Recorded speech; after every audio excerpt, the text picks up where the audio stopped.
It is the Sports Fix here on Flow FM, and one of the big competitions inside our Flow Network area is Barossa Light and Gawler football. And our next guest is a man who's been scribing for it for the Gawler Bunyip newspaper for many years now, and it's great to have him on as part of the program. He's no stranger to the microphone.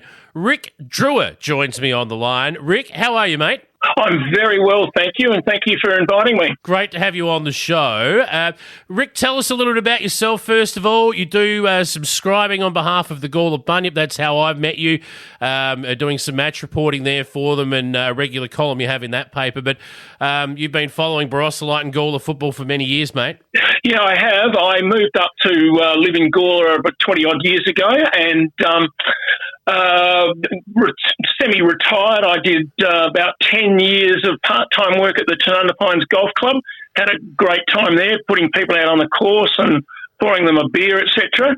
And then, unfortunately, the busiest day was Saturday, so I didn't, until I moved from there, I couldn't be involved in cricket and footy. And so I got the gig with the Bunyip, and during the summertime I umpire in the Barossa and Light Cricket Association. So that's about it. Now, your cricket pedigree, for those who may not know, you were a state cricketer back in the day, weren't you? So, yeah, well, I did. I was lucky enough to play in a very good era, probably not as a short little opening batsman, but we were lucky enough to win a Sheffield Shield in 75-76 with Ian Chappell as captain. So that was a bit of fun. But, around that time, you'd go to Perth and face Lily, or you'd go to Queensland and face Tomo. 5'6", nothing. It wasn't that fun. Coming off a length and it's up around your chin, and that doesn't sound like a lot of fun at all, to be quite honest. You're not wrong.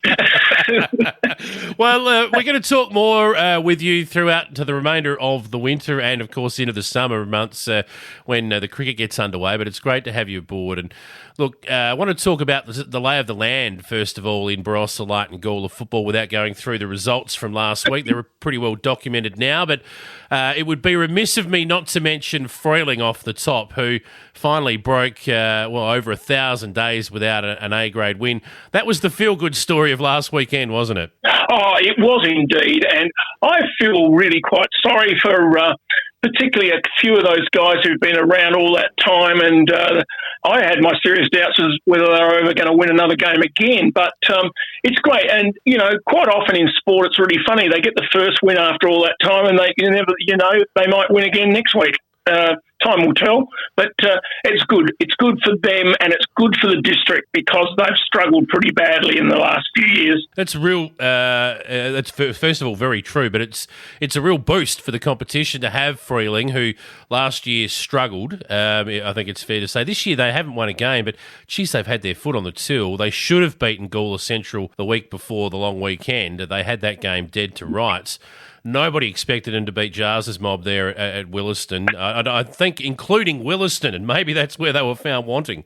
Well, it's funny you should say that. Obviously, I wasn't at that game, but it's quite often the case when a top team's playing a second one, even though you don't deliberately take it easily, maybe they went thinking it was all just going to happen for them, and they woke up at quarter time and they were 6 goals down, I think. Yep, that's a very good point. Let's talk about the game that you did see, actually.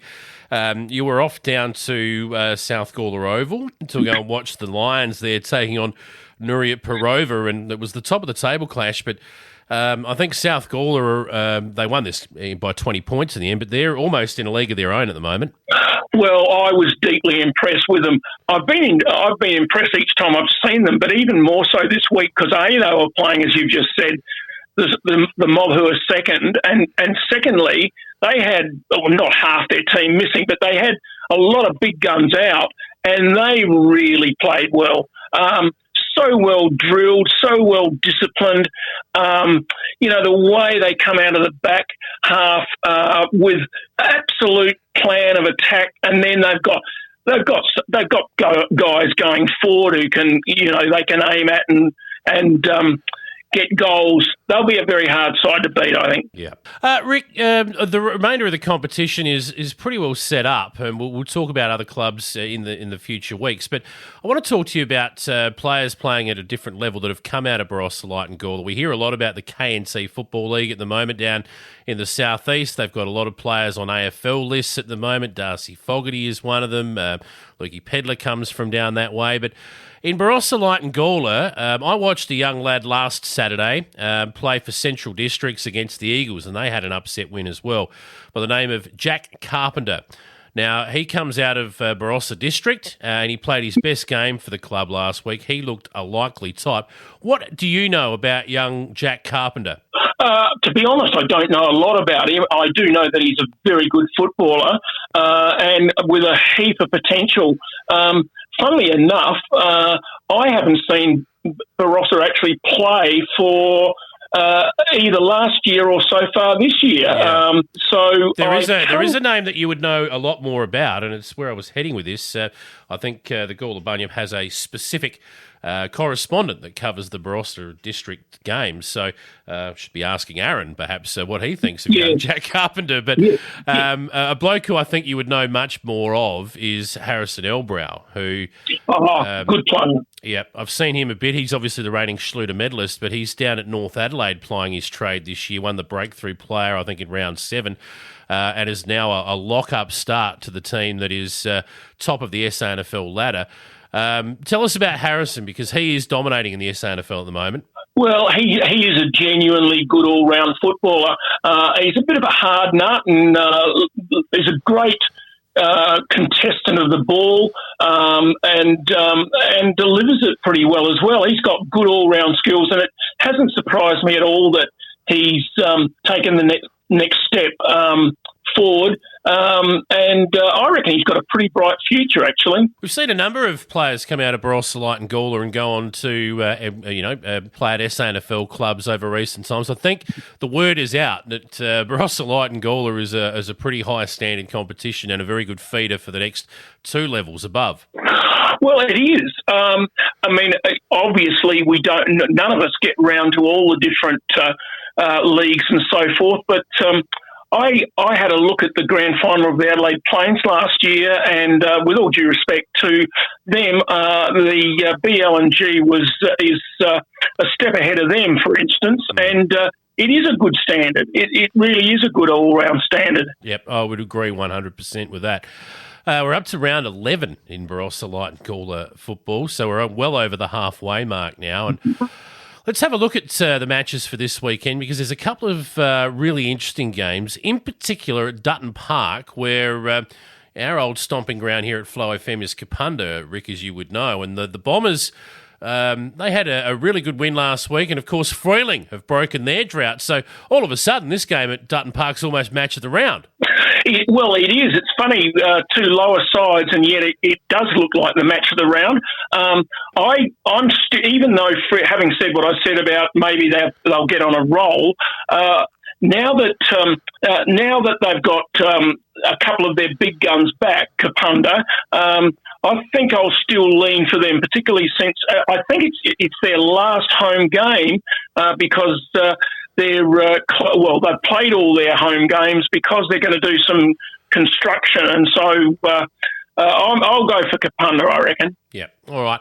Angaston, they had the Battle of the Barossa last week and had an upset win against Tanunda. Well, they got their other Barossa crew this week in Nuriup, also at home. So Nuri, disappointing loss last week. Angaston, an unexpected win, but despite all of that, you'd still say maybe Nuri go in as favourite. Oh, look, honestly, I will be shocked and dismayed if Angaston were to get up. Anything can happen in a 2-horse race, but Nuri, having not looked as good as South Gawler, still looked a pretty reasonable side. And the couple of times I've seen Ango, they're a bit to be found wanting. So I reckon, famous last words, because I'm wrong most of the time, Nuri comfortably, I reckon. You know my thoughts about Angaston, mate. Too many long-sleeve jumper wearers in their team, Rick. You're probably right. Tell me, didn't you wear long sleeves in your career? Yeah. Let's talk Tanunda and Barossa District, because these two sides disappointing last week. Zane Kirkwood didn't play for Tanunda last week, and I think they really missed him in the Battle of the Barossa. But Barossa District, it was an opportunity for them to almost, well, I won't say lock up a finals berth, but put their foot on one. They missed that. They need to win this week. They do indeed, and as I found during the season, Tanunda are incredibly unpredictable. You'd think that they would be more consistent than they are, but they obviously depend a great deal on Kirkwood. He hasn't played for a few games, and he possibly won't be playing again this week. And it's a big if, but Shillabee is the big key. If they can hold Shillabee, then they might get by. If Shillabee runs riot, then Barossa could easily knock them over. Yeah. Now, the last match of the round, one of the Gawler derbies, it's Williston that has the bye. So South Gawler take on Gawler Central. The last time these two sides played was on Anzac Day.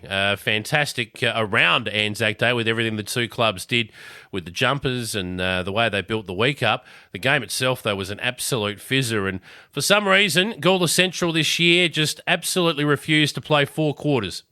Well, you couldn't have summed it up better. And unless South do a last week Williston and not turn up until after quarter time, South will win and win big time, I would suggest. There it is, round 11 of football in Barossa Light and Gawler.